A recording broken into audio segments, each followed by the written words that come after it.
Alright friends, तो आज के इस वीडियो में हम लोग जो है ह्यूमन फिजियोलॉजी का जो है मल्टीपल चॉइस क्वेश्चन देखेंगे। मैराथन शुरू कर रहा हूं मैं, और इसमें हम लोग पूरा देखेंगे किस तरह से क्वेश्चन आया हुआ है। और पूरा जो ह्यूमन फिजियोलॉजी है उसका मैंने प्लेलिस्ट बनाकर डाल दिया है। पूरा वीडियो आप छोटे छोटे वीडियो मैंने बना के डाले हैं, तो वहां से आप जाके पूरा वीडियो देख सकते हैं, पूरा चैप्टर तैयार कर सकते हैं। चैप्टर इंपॉर्टेंस है, गारंटेड है, क्वेश्चन इसमें से आएगा ही आएगा।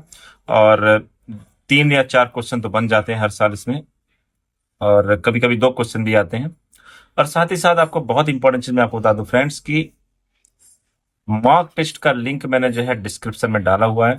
वहां से जाके आप सीडीपी का, साइंस का, मैथ्स का मॉक टेस्ट दे सकते हैं। मैथ्स का अभी तक नहीं डाला है, मैथ्स का जल्दी मैं डाल दूंगा। और साइंस का और सीडीपी का मॉक टेस्ट दे सकते हैं, और आप खुद की तैयारी को आप चेक कर सकते हैं। साथ ही साथ नोट्स जो भी है, हैंड रिटन नोट्स हैं, सेल्फ मेड नोट्स हैं, उसका जो है टेलीग्राम चैनल का लिंक है। टेलीग्राम चैनल आप ज्वाइन कर लीजिए, वहां से आप सारे नोट्स आपको मिल जाएंगे, और सो दैट लास्ट मोमेंट पर ये नोट्स आपको बहुत हेल्पफुल होंगे।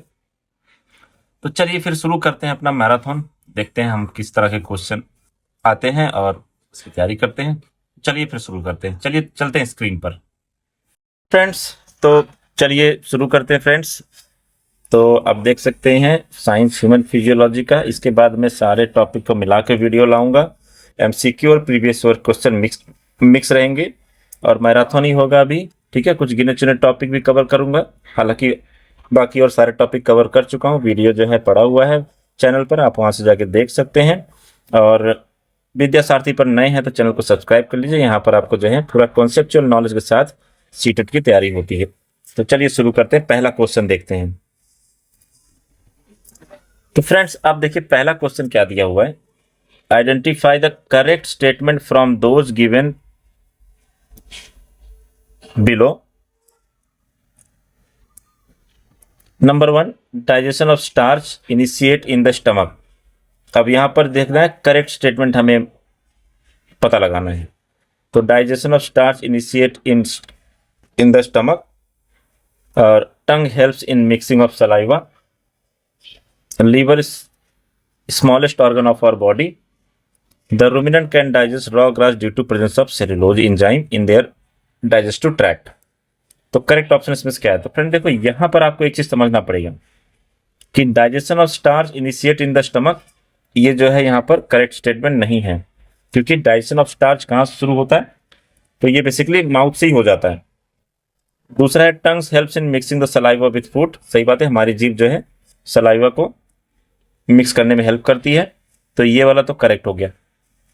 Liver smallest organ of our body, ये करेक्ट है। लीवर जो है लार्जेस्ट ग्लैंड है हमारी बॉडी का, तो ये तो इनकरेक्ट हो गया। Ruminant can digest raw grass, सही बात है। रूमिनेंट जो होते हैं मतलब जैसे गाय भैंस होते हैं, तो उनके पास जो है डाइजेस्टिव ट्रैक्ट में जो है सेलुलोज एंजाइम पाया जाता है, जिसकी वजह से वो घास को पचा सकते हैं। इंसानों में ये नहीं पाया जाता, इसलिए हमें पालक वगैरह को पकाना पड़ता है, क्योंकि हमारे अंदर जो है सेलुलोज को पचाने वाले एंजाइम्स नहीं होते। तो ये फर्स्ट और फोर्थ वाला करेक्ट है, इसलिए हमारा ये वाला ऑप्शन जो है करेक्ट हो जाएगा, फर्स्ट एंड फोर्थ।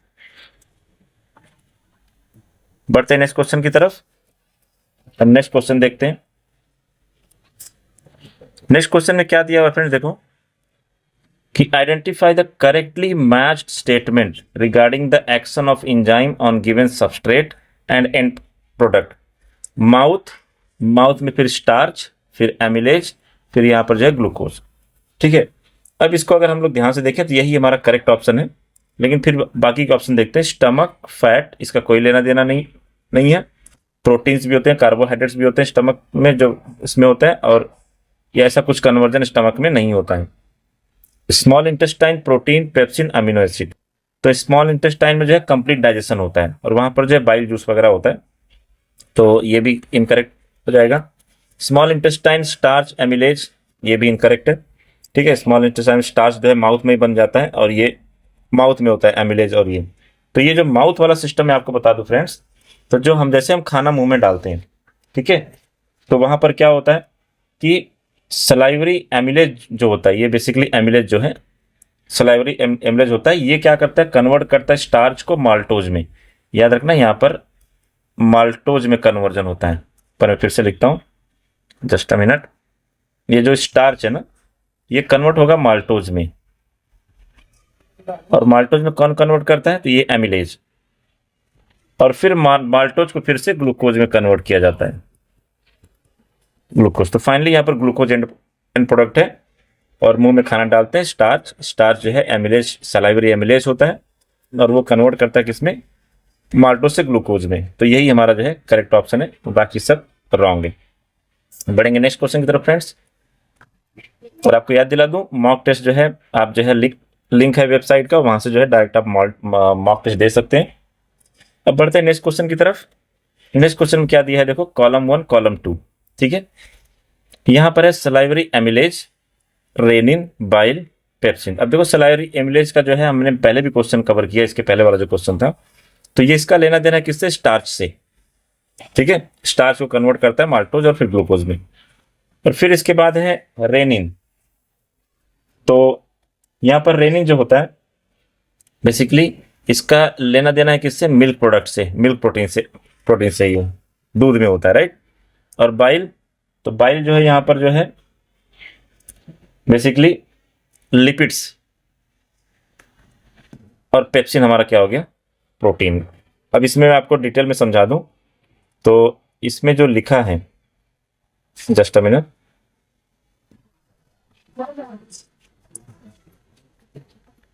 अब देखो यहां पर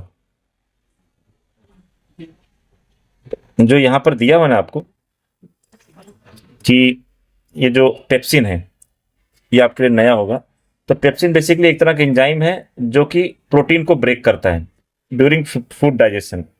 तो इसलिए पेप्सिन जो है फूड डाइजेशन में प्रोटीन को ब्रेक करता है, और ये स्टमक में गैस्ट्रिक ग्लैंड में होता है, ठीक है। इसका दूसरा नाम भी है पेप्सिनोजेन। क्या कहते हैं इसको? पेप्सिनोजेन। और फिर इसके बाद अगर बाइल की बात करें, तो ये बाइल जो है क्या है? Basically A group of molecule that makes up bile, ठीक है। और इसीलिए जो है ये जो बेसिकली क्या होता है? लिपिड्स में आता है, तो ये हमारा इसलिए लिपिड्स हो जाएगा। तो अगर एक बार फिर से हम लोग देख लें पूरा अपना ऑप्शन, तो यहाँ पर पहले का जो है 3 हो गया, तो यहाँ पर जो है ए का मतलब 3, ए का 3, यहाँ पर एक ऑप्शन मैच कर रहा है और कोई नहीं मैच कर रहा है, तो आप इसी पर जाइए, बाकी मैंने समझा दिया है। और बी का जो है 4 होगा, मतलब रेनिन का 4, सही बात है। और बाइल का, तो फ्रेंड्स अगर आप सीटेड एग्जाम जब दे रहे हैं, ठीक है, सीटेड एग्जाम में जब आप दे रहे हैं, तो ऐसा आप देखिए पहला किससे मैच कर रहा है? 3 से। अगर आपको पहला ही पसंद है ना, बाकी पूरा आपका सही होगा। अगर पहले पे आप कॉन्फिडेंस हो, जैसे मैंने बताया कि सलाइवरी एमिलेज जो है स्टार्च को कन्वर्ट करता है, ठीक है, माल्टोज में, और माल्टोज से फिर ग्लूकोज में कन्वर्जन होता है। तो पहला तो आप कंफर्म हो, तो पहले का 3 है, तो पहले का ए मतलब ए का 3 है यहाँ पर, तो ए का 3 एक ही ऑप्शन है, तो यही आपका जो है करेक्ट ऑप्शन हो जाएगा। ऑप्शन नंबर 2 पे जाइए, आपका आंसर एकदम करेक्ट होगा। बढ़ते हैं नेक्स्ट क्वेश्चन की तरफ। नेक्स्ट क्वेश्चन देखो क्या दिया है, identify the incorrectly matched option. Incorrectly match लिखा है फ्रेंड्स, इनकरेक्टली पे ध्यान देना है हमें। Absorption of food large intestine, तो देखो एब्जॉर्प्शन ऑफ फूड हमेशा स्मॉल इंटेस्टाइन में होता है, ठीक है, लार्ज इंटेस्टाइन में नहीं होता है। किलिंग ऑफ बैक्टीरिया स्टमक, तो किलिंग ऑफ बैक्टीरिया स्टमक, ठीक है, ये तो सही बात है, ठीक है। और फिर complete digestion of small intestine, ठीक है, complete digestion of small intestine, तो क्या स्मॉल इंटेस्टाइन में कंप्लीट डाइजेशन होता है? हाँ सही है, ठीक है। और formation of faces large intestine, ये भी सही है, किलिंग ऑफ बैक्टीरिया सही है, लेकिन हमें पूछा क्या है? Incorrectly option, incorrectly matched option, तो इनकरेक्टली ये वाला मैच कर रहा है, इसलिए यही सही होगा, ठीक है। सीटेट के एग्जाम में टाइम बहुत कम होता है, इसलिए क्वेश्चन बहुत ध्यान से पढ़ना है, और पेंसिल हाथ में हो तो उसको मार्क कर देना है कि आपको इनकरेक्ट वाला ढूंढना है, क्योंकि हमें जो करेक्ट लगता है फिर हम उसमें टाइम वेस्ट कर देते हैं सोचने में। इसलिए absorption of food large intestine, large intestine में फूड का एब्जॉर्प्शन नहीं होता है, फूड का एब्जॉर्प्शन हमेशा स्मॉल इंटेस्टाइन में होता है, तो इसलिए ये इनकरेक्टली मैच्ड है, यही आपका करेक्ट ऑप्शन हो जाएगा। बढ़ेंगे नेक्स्ट क्वेश्चन की तरफ फ्रेंड्स, आप भी करते जाइए। फिर यहाँ पर देखो आ गया मैच द फॉलोइंग कॉलम, ऐसे क्वेश्चन बहुत आ रहे सीटेट में, इसलिए ऐसे क्वेश्चन का प्रैक्टिस बहुत जरूरी है। अब देखो यहाँ पर कॉकरोच है, अर्थवर्म है, प्लांट्स है, फिशेस है, और यहाँ पर लिखा है गिल्स, स्टोमेटा, स्किन, स्पिरेकल्स। तो फ्रेंड्स कॉकरोच किससे सांस लेता है? तो कॉकरोच के पास जो है स्पिरेकल्स होते हैं, ये मैंने वीडियो में समझाया पूरा। ये जो है 6-7 वीडियो का छोटे छोटे वीडियो का जो है ये है, शॉर्ट में मैंने वीडियो में पूरा एक चीज A to Z कंप्लीट किया है। तो आप उसमें जो है प्लेलिस्ट में जाके एक बार वीडियो जरूर देख लें, तो आपके क्वेश्चन आराम से बनेंगे। तो और अर्थवॉर्म जो होता है, अर्थवॉर्म जो है वो स्किन से, जो केचुआ होता है अपने स्किन के थ्रू जो है वो रेस्पायर करता है। प्लांट्स, प्लांट्स के अंदर क्या होता है, स्टोमेटा होता है, पत्तियों में स्टोमेटा होता है जिससे वो सांस लेते हैं, रेस्पायर करते हैं। और फिश, मछलियां, उनके पास गलफड़ा होता है, गिल्स होता है। तो आप देख लीजिए कौन सा A का 4, तो A का 4 यहाँ पर एक ऑप्शन है और दूसरा कोई नहीं है। अच्छा B का जो है 3 है, तो B का 3 यहाँ पर हो गया। और C का जो है, C का 1 है, प्लांट्स सॉरी C का 2 है, तो C का 2 यहाँ पर हो गया। यही हमारा करेक्ट ऑप्शन हो जाएगा फ्रेंड्स। होप आपको समझ में आ रहा होगा। आप भी करते जाइए, वीडियो पॉज करके देखिए आपका कितना सही हो रहा है। और बढ़ते हैं नेक्स्ट क्वेश्चन की तरफ फ्रेंड्स। नेक्स्ट क्वेश्चन है आइडेंटिफाई द फॉल्स स्टेटमेंट। देखो क्या लिखा है यहाँ पर, false statement regarding respiration. Respiration के बारे में फॉल्स स्टेटमेंट क्या है। During heavy exercise the breathing rate slow down. सही, ये गलत है, क्योंकि जब आप हैवी एक्सरसाइज करते हो तो ब्रीदिंग रेट आपका बढ़ जाता है। तो ये तो एक फॉल्स हो गया। ठीक है, आगे देखते हैं। Plants perform photosynthesis only during the day and respiration at night only. तो देखो फ्रेंड्स, ये भी ना फॉल्स स्टेटमेंट है। प्लांट्स फोटोसिंथेसिस तो दिन में करते हैं, क्योंकि फोटो मतलब क्या, लाइट, तो सनलाइट उनको जो है दिन में मिलता है। लेकिन क्या जो है रेस्पिरेशन नाइट में ही करते हैं, रेस्पिरेशन उनका हमेशा चलता रहता है, सांस हमेशा लेते रहते हैं। तो इसलिए ये वाला स्टेटमेंट सही है, फोटोसिंथेसिस ओनली ड्यूरिंग डे। ठीक है, लेकिन क्योंकि डे टाइम में ही सनलाइट होगा तभी फोटोसिंथेसिस होगा, ठीक है। लेकिन क्या रेस्पिरेशन नाइट में ही होता है? नहीं, रेस्पिरेशन डे और नाइट हमेशा होता रहता है। जैसे हम इंसानों में, क्या हम दिन में ही सांस लेते हैं? नहीं, हम तो हमेशा सांस लेते रहते हैं। तो ऐसे पौधे भी लेते रहते हैं।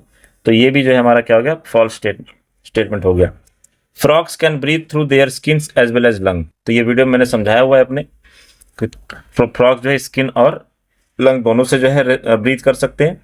Chest cavity size increase during inhalation. तो जो हमारा चेस्ट कैविटी, जैसे हम सांस अंदर लेते हैं तो उसका साइज, आप खुद सांस लेके देखिए, साइज जो है बढ़ जाता है। तो पहला और ये दूसरा, इसमें जो है आपका, तो करेक्ट ऑप्शन हमें फॉल्स स्टेटमेंट पता करना है। तो फॉल्स स्टेटमेंट ये आपका पहला और दूसरा, ये वाला हमारा करेक्ट ऑप्शन हो जाएगा। ठीक है फ्रेंड्स, तो चलिए बढ़ते हैं नेक्स्ट क्वेश्चन की तरफ। नेक्स्ट क्वेश्चन देखिए क्या दिया है। तो यहां पर दिया हुआ है, breathing involves the movement of the diaphragm and the rib cage.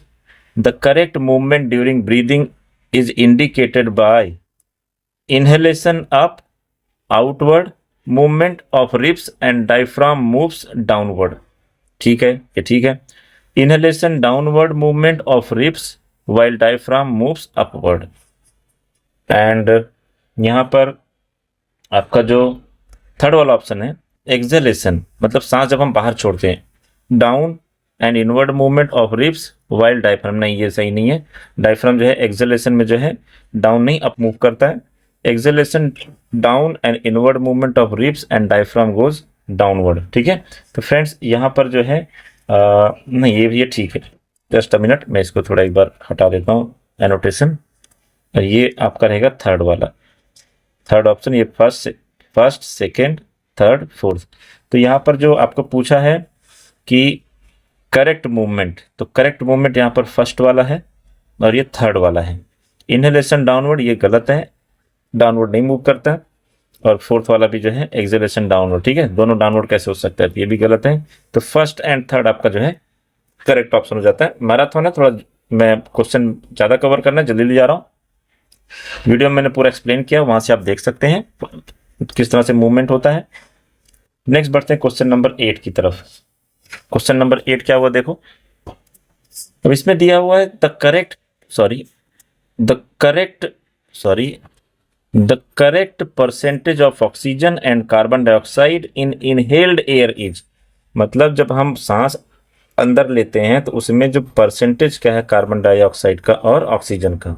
तो फ्रेंड्स हमारा जो एटमॉस्फेयर में ऑक्सीजन जो अवेलेबल है वो 21% है और कार्बन डाइऑक्साइड जो है 0.04%। बेसिकली इतना हम इनहेल करते एयर। तो इसमें जो करेक्ट ऑप्शन हो जाएगा ये ऑक्सीजन 21%, कार्बन डाइऑक्साइड 0.04%, यही हमारा करेक्ट ऑप्शन है। बढ़ते हैं नेक्स्ट क्वेश्चन की तरफ। नेक्स्ट क्वेश्चन देखिए क्या दिया हुआ है।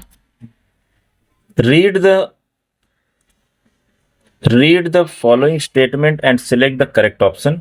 Number 1, heart is located in the chest cavity tilted slightly towards the left. सही बात है। तो ये जो चेस्ट कैविटी के अंदर जो है लोकेटेड होता है हमारा हार्ट, और ये थोड़ा सा जो है टिल्टेड, एकदम स्ट्रेट नहीं होता है, थोड़ा सा टिल्टेड होता है, लेफ्ट की तरफ हमारा जो है हार्ट जो है टिल्ट होता है, मतलब एक एंगल पर होता है। दूसरा है it is composed of cardiac muscle. तो यहां पर लिखा है it is composed of cardiac muscle. हाँ ठीक है, कार्डियक मसल का बना होता है। एंड थर्ड है the left side holds deoxygenated blood and right side holds oxygenated. नहीं, ये गलत है। Left side holds oxygenated blood. Friends यहाँ पर ऑक्सीजनेटेड होना चाहिए था, तो ये जो है गलत है। ठीक है, the oxygenated and deoxygenated blood never mix due to presence of partition wall called septum. ये भी सही है, बिकॉज सेप्टम होता है जिसकी वजह से ऑक्सीजनेटेड एंड डीऑक्सीजनेटेड ब्लड कभी भी मिक्स नहीं होते, क्योंकि डीऑक्सीजनेटेड ब्लड में जो है इंप्योरिटीज होती है, कार्बन डाइऑक्साइड होता है। ऑक्सीजनेटेड ब्लड में कार्बन डाइऑक्साइड नहीं होता है, ऑक्सीजन होता है, प्योर ब्लड होता है। तो उन दोनों का मिक्सिंग को रोकने के लिए एक अरेंजमेंट होता है जिसको सेप्टम कहते हैं। ठीक है, तो यहाँ पर first, second and fourth correct है, तो यहाँ पर हमारा option first, second and fourth हो जाएगा।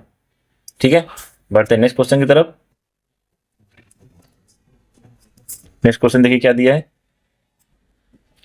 Select the correct option regarding function of type of blood vessel. Number 1, artery carry blood from the heart to all parts of the body. हाँ सही बात है, आर्टरी जो होता है फ्रेंड्स, ये जो है ब्लड जो है हार्ट से लेकर सारे बॉडी पार्ट में जो है लेके जाता है। ठीक है, टिश्यू सेल्स को सप्लाई करता है। Veins carry blood from all parts of the body back to the heart. ठीक है, तो सारे बॉडी पार्ट्स जो है ब्लड जो है हार्ट में पहुंचाने का काम कौन करता है ब्लड को, तो ये वेन्स करता है। Arteries carry blood from various body part two the heart. नहीं, ये नहीं होगा। ठीक है, artery carry blood from heart. ठीक है, ये सही है। Veins carry blood from heart, नहीं ये भी नहीं होगा। तो यहाँ पर फर्स्ट और सेकेंड यहाँ पर करेक्ट पूछा है, तो यही दोनों करेक्ट है, तो फर्स्ट सेकेंड, ये सेकेंड वाला ऑप्शन जो है हमारा करेक्ट हो जाएगा। ठीक है, बढ़ते हैं नेक्स्ट क्वेश्चन की तरफ। अब यहाँ पर देखो क्या दिया हुआ है। Match the following items. ठीक है, कॉलम 1 विथ कॉलम 2। अब देखो कॉलम 1 में जो है आरबीसी है, ठीक है, और यहाँ पर जो है dissolve substance like digested food, WBC है ऑक्सीजनेटेड ट्रांसपोर्ट। ठीक है, हमें मैचिंग करना है।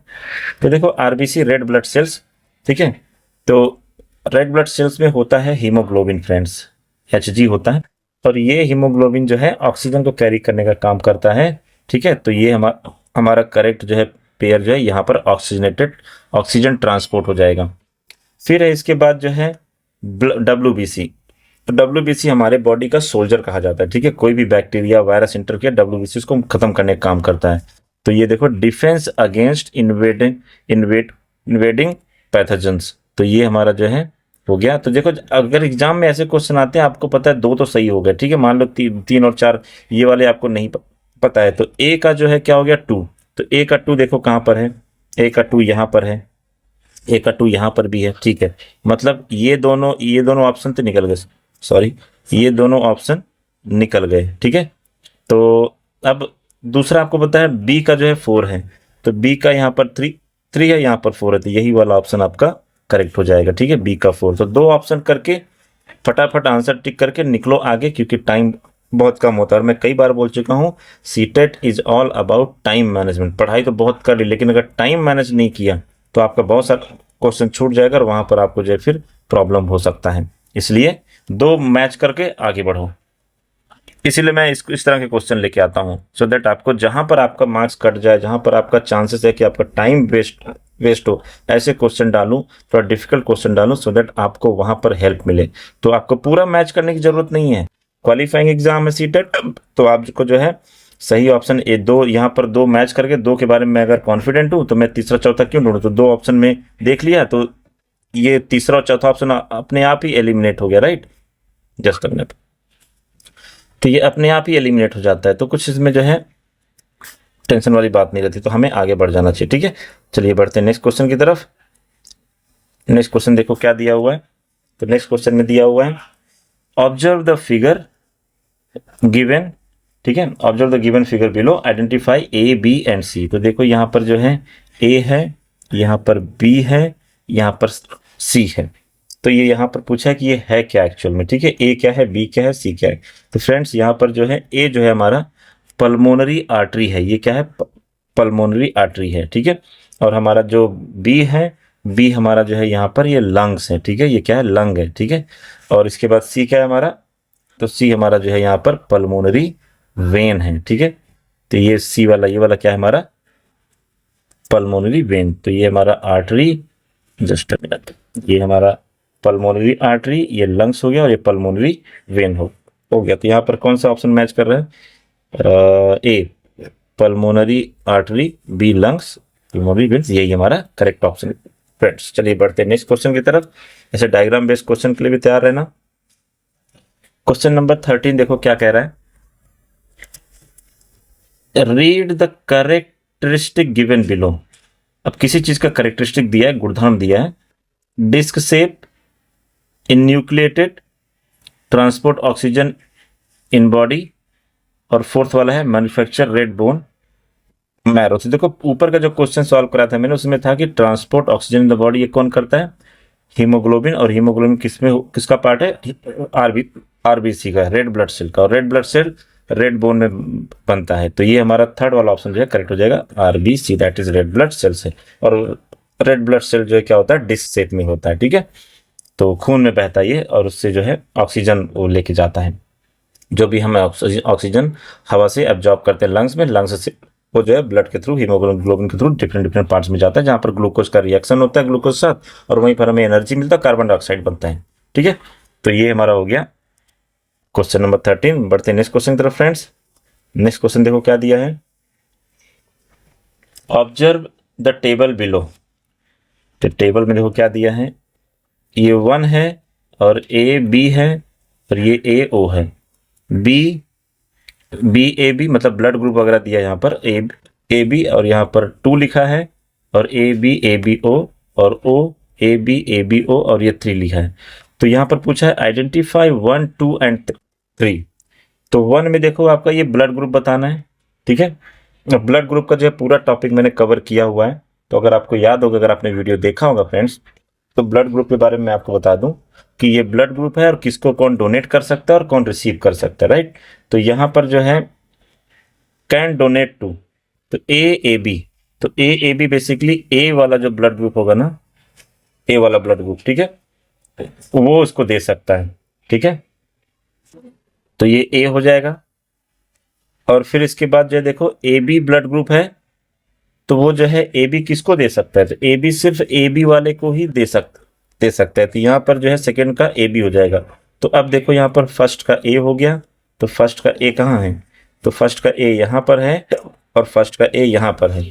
और फिर सेकंड का हमारा जो है सेकंड ए बी है, तो सेकंड ए बी कहाँ है, तो सेकंड ए बी यहाँ है, ठीक है। तो देखो 2 ऑप्शन मैच कर गए ना, तो इसीलिए हमारा पहला वाला जो है करेक्ट हो जाएगा, और बाकी सब रॉन्ग हो जाएगा। पूरा मैच करने मत जाओ, ठीक है, क्योंकि उसमें क्या होगा, आपका टाइम वेस्ट होगा। तो 1-2 मैच कर गया, निकल लो आगे, ठीक है। चलिए बढ़ते हैं नेक्स्ट क्वेश्चन की तरफ।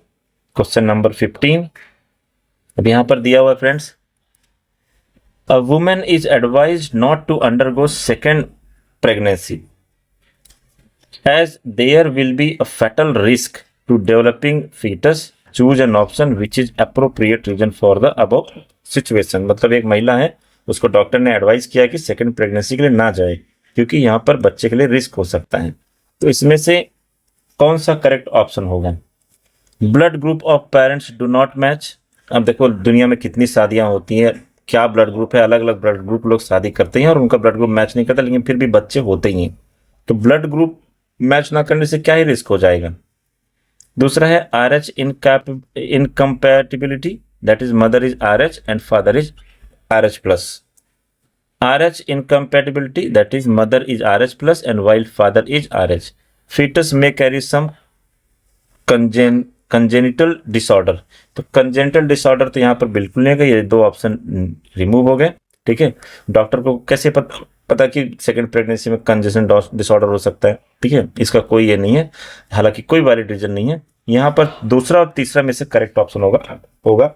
और उसके लिए हमें समझना पड़ेगा कि RH होता क्या है फ्रेंड्स। तो बेसिकली ये जो RH होता है ना, RH, ठीक है, RH फैक्टर कहते हैं इसको। तो RH फैक्टर जो है ब्लड में एक एंटीजन होता है जो RBC में पाया जाता है, जो अभी RBC जिसकी हम लोग बात करते हैं रेड ब्लड सेल में। और एक आदमी कोई भी RH प्लस भी हो सकता है और RH माइनस भी हो सकता है। ये RH प्लस और RH माइनस हो सकता है, राइट। और ये डिपेंड करता है कि RBC का फैक्टर क्या है। तो सबसे इंपॉर्टेंट चीज है कि जो RH प्लस जो होता है can receive from blood from anyone. ठीक है, तो RH प्लस जो होगा वो किसी से भी ब्लड रिसीव कर सकता है, लेकिन RH माइनस जो है, RH माइनस ब्लड, जो RH माइनस जिसके अंदर होगा वो सिर्फ जो क्या करेगा, RH माइनस से ही रिसीव कर सकता है। तो इसलिए मदर का जो है RH माइनस है, तो डॉक्टर उसको एडवाइस करता है कि वो जो है सेकंड प्रेगनेंसी के लिए ना जाए, क्योंकि प्रेगनेंसी के टाइम में बहुत सारा ब्लड लॉस भी होता है। और मैं आपको बता दूं, दुनिया में जो है RH प्लस वाले 85% लोग हैं। तो RH प्लस वाले जो फ्रेंड्स यहाँ पर RH प्लस वाले जो लोग हैं वो 85%, लेकिन RH माइनस ये जो है सिर्फ 15% लोग हैं। तो अगर ब्लड लॉस वगैरह का दिक्कत आए तो वहां पर जो है बच्चे के लिए भी डेंजर हो सकता है, ब्लड वगैरह चढ़ाना हुआ। इसलिए डॉक्टर एडवाइज करता है कि don't go for second pregnancy. तो इसलिए RH minus and father RH plus हो सकता है। लेकिन अगर मदर RH प्लस है तो कोई दिक्कत नहीं है, वो तो 85% लोग हैं दुनिया में जो खून दे सकते हैं उसको, और फादर का तो यहाँ पर कुछ लेना देना ही नहीं है, राइट। तो इसलिए सेकेंड वाला ऑप्शन हमारा जो है करेक्ट हो जाएगा। चलिए बढ़ते हैं नेक्स्ट क्वेश्चन की तरफ। नेक्स्ट क्वेश्चन क्या कहता है कि देखो यहाँ पर क्वेश्चन आपके स्क्रीन पर है, select the incorrect statement regarding human excretory system. तो ह्यूमन स्क्रीटरी सिस्टम के बारे में इनकरेक्ट स्टेटमेंट यहाँ पर याद रखना, इनकरेक्ट को जो है मार्क कर लेना एग्जाम में। ठीक है, पेंसिल से उसको ये कर देना सो दैट गलत ना हो। Kidneys are reddish brown bean shaped pair structure. ठीक है, किडनी का यहाँ पर शेप दिया हुआ है। ठीक है, तो यहाँ पर रेडिश ब्राउन दिया हुआ है। ठीक है, okay. They are situated between the last thoracic and third number vertebra. ठीक है, यहां पर है। तीसरा है nephrons are functional unit of kidneys. ठीक है, और इसके बाद जो है ईच किडनी हैज 2 नेफ्रॉन। तो देखो ये भी जो है क्या है, ये इनकरेक्ट है। किडनी में जो है मिलियंस ऑफ नेफ्रॉन होते हैं, मेनी नेफ्रॉन्स, मेनी नेफ्रॉन्स। ये वीडियो में पूरा कवर किया डायग्राम के साथ। तो ये तो इनकरेक्ट हो गया। ठीक है, और यहां पर जो है 2 नेफ्रॉन, और यहां पर पूछा क्या है हमें कि incorrect statement regarding human excretory system. तो यहां पर ये जो है इनकरेक्ट है। ठीक है, और हमें पूछा भी क्या है, इनकरेक्ट है। तो किडनी रेडिश ब्राउन का होता है। ठीक है, तो ठीक है, ये सही है। बीन शेप भी होता है, paired structure. They are situated between last thoracic and third number, और nephrons are functional unit of. ठीक है, तो यहाँ पर सारे मतलब यहाँ पर ये फोर्थ वाला ऑप्शन जो है आपका करेक्ट है, और बाकी सब क्या है, फर्स्ट सेकंड एंड थर्ड क्या है, इनकरेक्ट है। तो ये रेडिश ब्राउन नहीं होगा ये। ठीक है, तो फर्स्ट सेकंड एंड थर्ड यहाँ पर आपका इनकरेक्ट स्टेटमेंट हो जाएगा एक्सक्रीटरी सिस्टम के बारे में। तो बढ़ते हैं नेक्स्ट क्वेश्चन की तरफ। नेक्स्ट क्वेश्चन है, uricotelism is found in mammals and birds, fishes and fresh water protozoa, birds, reptiles and insect, frogs and toads. तो यूरिकोटेलिज्म के बारे में यहां पर पूछा है। तो फ्रेंड्स मैं आपको बता दूं कि देखो यहां पर मोड्स ऑफ एक्सक्रीशन है, ये बेसिकली मोड्स ऑफ एक्सक्रीशन है, और इसमें ये 3 टाइप के होते हैं, 1 2 3। अब ये पहला टाइप है अमोनोटेलिज्म। क्या है, अमोनोटेलिज्म, मतलब इसमें जो है अमोनिया एक्सक्रीट अमोनिया, मतलब NH3 जो अमोनिया का फॉर्मूला है NH3, और ये जो है बहुत टॉक्सिक होता है, और ये अमीबा पैराम्यूसियम इसमें पाया जाता है। अमीबा पैराम्यूसियम हो गया, हाइड्रा हो गया, प्रॉन्स हो गए, ठीक है, हाइड्रा प्रॉन्स इसमें होते हैं। फिर दूसरा होता है वो यूरियोटेलिज्म। यूरियोटेलिज्म जो ह्यूमंस वगैरह में, इसमें जो है यूरिया रिलीज होता है, यूरिया एक्सक्रीट करता है, तो ये इसका जो है NH2CONH2, ये यूरिया रिलीज होता है, ठीक है, जो कि लेस टॉक्सिक, और ये ह्यूमंस में पाया जाता है, और साथ में वेल मछली हो गया, सील हो गया, कंगारू हो गया, मेंढक हो गया, इन सब में पाया जाता है। और तीसरा है यूरिकोटेलिज्म, जिसके बारे में हम एक क्वेश्चन में पूछा गया है। तो यूरिकोटेलिज्म में क्या एक्सक्रीट होता है? यूरिक एसिड, ठीक है।